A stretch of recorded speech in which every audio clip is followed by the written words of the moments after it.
there, Internet. Mogwai here, and I guess I got a second video for you guys today, as I was posting my Targon reveal speculation video, and as soon as I, had the video ready and was like scheduling it and everything, I see on Twitter that they post new cards and they showcase a new mechanic, which I'm not gonna say I predicted, but I kind of like referenced a little bit when I was mentioning Tarek, which is why I expect, and I'm pretty sure a lot of you expect the new champion reveal to be Tarek, because, and yeah, basically this came out of nowhere. I wasn't sure that they were gonna start revealing today, to be honest. I've been a little bit out of the loop, so yeah, I guess we're making a second video, and we're gonna be talking about the new mechanic and the new cards. We have a total of, I believe, 4 cards revealed today.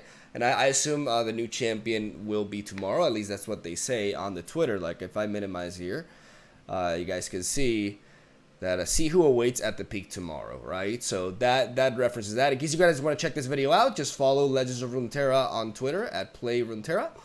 And yeah, without further ado, let's start talking about these cards. First of all, the new mechanic. There's no sound to this, by the way, in case you're wondering. But the new keyword, Spellshield, nullifies the next enemy spell or skill that would affect this unit. So it's basically a different version of barrier. I explained, I predicted this sort of mechanic to be a thing when I was talking about Tarek and I was looking at his ultimate and some of his abilities, because there's a lot of references in Tarek to basically becoming invulnerable and stopping spells from hurting you for a short period of time.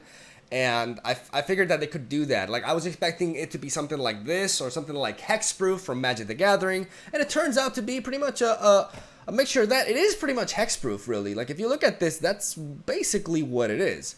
Like, Spellshield is a Hexproof that basically gets removed after it counters one of the spells that it's targeting, right? It's not technically Hexproof from Magic, but it is incredibly similar.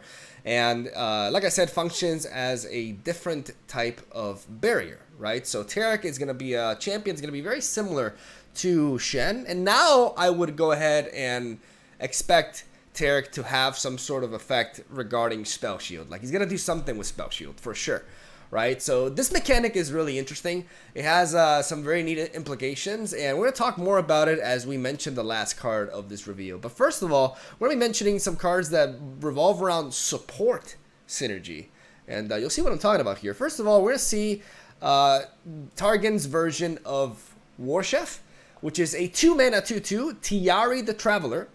Has support, grant my supported ally +0/+2. So at first, this seems like a strictly worse version than Warchef, right? Warchef is a 2-mana 2/3, so 1 more health for a true drop goes a long way. And he gives the opposing unit +1/+1, which allows it to also be more threatening upon attack as well. But the difference is Tyari is granting.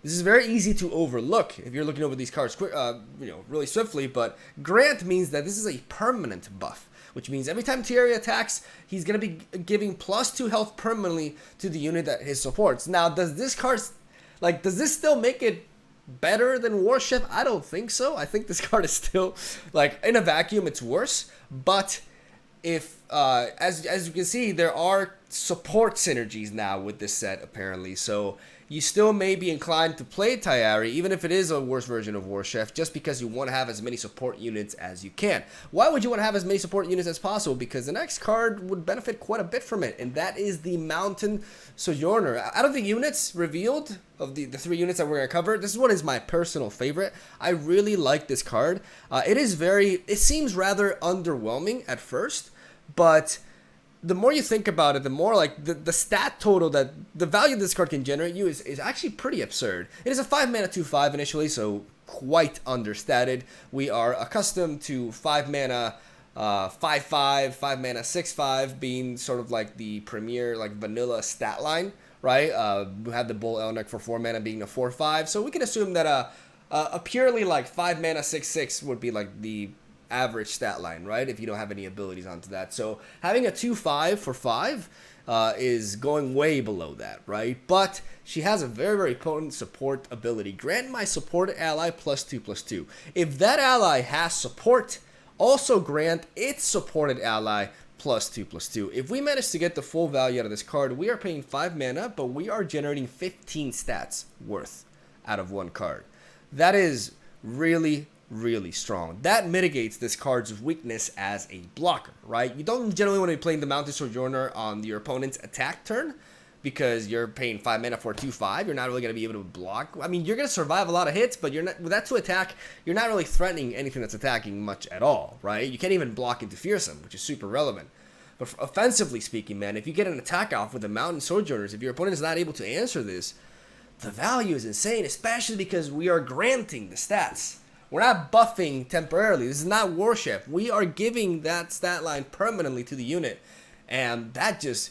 It's better to basically spread out stats. In card games generally, it's better to spread out stats like this than it is to stack them all in the same card. Like going very high up with one card leaves you vulnerable to single target removal that bypasses stats. Like, for example, Vengeance, or Will of Ionia, or Detain. And it also leaves you vulnerable to stun effects as well. If you're packing all of your power in one card, then your opponent can just steal Tempest and knock it down. If you're able to spread out your stat gains like this, getting +2/+2 to 2 different units potentially, that's so strong. That's so valuable, and I really, really like this card. This card already makes the idea of building a support-based deck for me. It makes it very exciting. Like, there's a lot of people talking about combining these sorts of cards with, for example, Shen, who is a support champion. He grants barrier upon attacking, and I will definitely be exploring that amongst many other things, and I'm very, very excited for this card. This card is really neat. I like the design a lot, and I love that support is getting support. Don't unsubscribe, please. All right, let's go to the next one. Let's talk about Targon's own Plaza Guardian. Arbiter of the Peak. Looks like kind of like an Anubis. Like, I look at this guy and it reminds me of Anubis. The Egyptian god, I guess you don't know. 10 mana, 6/6. Doesn't seem too playable at first, but if you look at his ability, it reminds you a lot of the Plaza Guardian. Reduce my cost by 1 for each time you've targeted or supported allies this game. This card, depending on, how, efficiently you can reduce this cost, this card could be an absolute staple for support-based decks. As, being able to play this at a certain point for like 0 mana even, a 6/6 with Overwhelm. Like, the Overwhelm keyword goes a long way. I definitely prefer this keyword onto a unit like this than Plaza Guardian with Quick Attack. Don't get me wrong, Quick Attack with a 6/6 stat line is fantastic, but Overwhelm ends games. And Overwhelm on a 6/6 stat line, more importantly on the 6 attack, is really valuable, very threatening. And if you're able to like really get this going, like if we get like 1-drops with support and we're able to like just have this be able to drop it alongside something else big on the same turn, like turn 5 or something, that would be amazing, right? So I definitely will be experimenting with this card, and am excited for it, but it's not a new, it's not an original design. Like, it's basically Plaza Guardian for support decks, and I found the Mounted Sojourners like a much more interesting card to begin with. But definitely, if support becomes a thing, it would be hard to see Arbiter of the Peak not being relevant in those sorts of builds. And last but not least, ladies and gentlemen, we're going to talk about perhaps the most crucial card here. Many believe, I've seen a few comments, and I mean, it is a spell from Tarek. Like, I'm pretty sure, I talked about this in the video prior, like, it's one of his abilities, rather. It's not his ultimate, but it's one of them. It's called Bastion, and we got a card, a 3-mana burst speed spell that says, give an ally Spellshield this round. My first impressions, like, I've been all over the place with this card. I even, as soon as I had my first impression, I tweeted about it. Now, I've cooled my head a little bit. I've thought about it a little bit. I have a lot to say, right? But my first impression was like, holy shit, this is busted. This is the new Deny. Like, we went from 3-mana Deny, getting nerfed to 4-mana Deny, being a completely fine version of the card, to a 3-mana version of it that's burst speed, which means it cannot be denied back, which is very relevant. And at first, I was like, Jesus Christ, man, this card is bonkers. It's insane, right? Like, if your opponent goes for a Vengeance, Will of Ionia, Mystic Shot, like anything that single targets one of your cards, may it be that or a skill, for example, the Devourer of the Depths, 3-mana, burst speed, sort of like barrier effect that just counters that play, right? The thing, though, is it's pretty reasonable to compare this card to Prismatic Barrier. It's a very, very similar card. In fact, in many scenarios, both cards would work the same way. Like if your opponent is applying a Grasp of the Undying on one of your units and you give it Prismatic Barrier, then Prismatic Barrier and Bastion literally do the same. And one of the key things about Bastion is that it is a burst speed spell. It's applying a mechanic onto something. It's applying a status. And I assume, unless I'm told otherwise, but I think it's safe to like assume 100% really. Let's go with 99. 99% assume that spell shields don't stack. They function the same way as barrier. If you give something a barrier, you can put a barrier on top of it, which is why, you know, Bio Feast to pop barriers is a very common thing, you know, any sort of ping effects, right? And ping effects also shut down Bastion, which means you can't really say it's the new deny if you can Bio Feast it to counter it, right? And that's the thing. That's where I think this card is. You can say it's really well designed, but it's not a new design in that sense. It's just a different version of barrier, right? And it functions that way, but it is definitely superior to barrier, in my opinion. Yeah, I mean, there are scenarios, because with barrier, you're more emphasized on combat, right? With barrier, you're able to stop challengers and, you know, blockers, etc. Like, you're engaging in combat. With Bastion, it's basically for disruption, single target removal, spells mainly, right? And Bastion will not necessarily help you in combat. But what's cool is that you can give an ally Spellshield, and you can also give it barrier.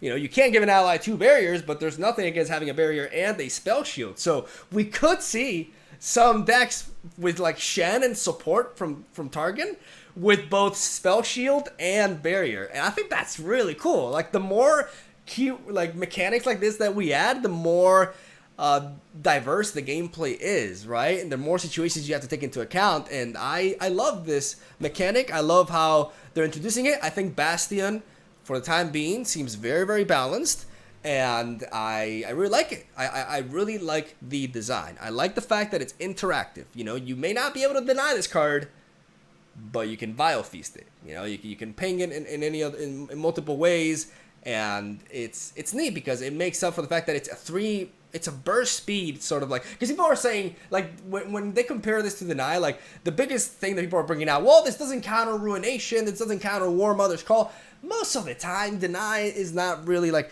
if you like, keep track of your games, you'll realize just how little times Deny actually comes in and counters something that big, right? Most of the time, it's mid-game spells, and mostly it's there to counter removal, right? So Bastion kind of like fulfills that same purpose, but can be interacted with in a different way, albeit an easier one.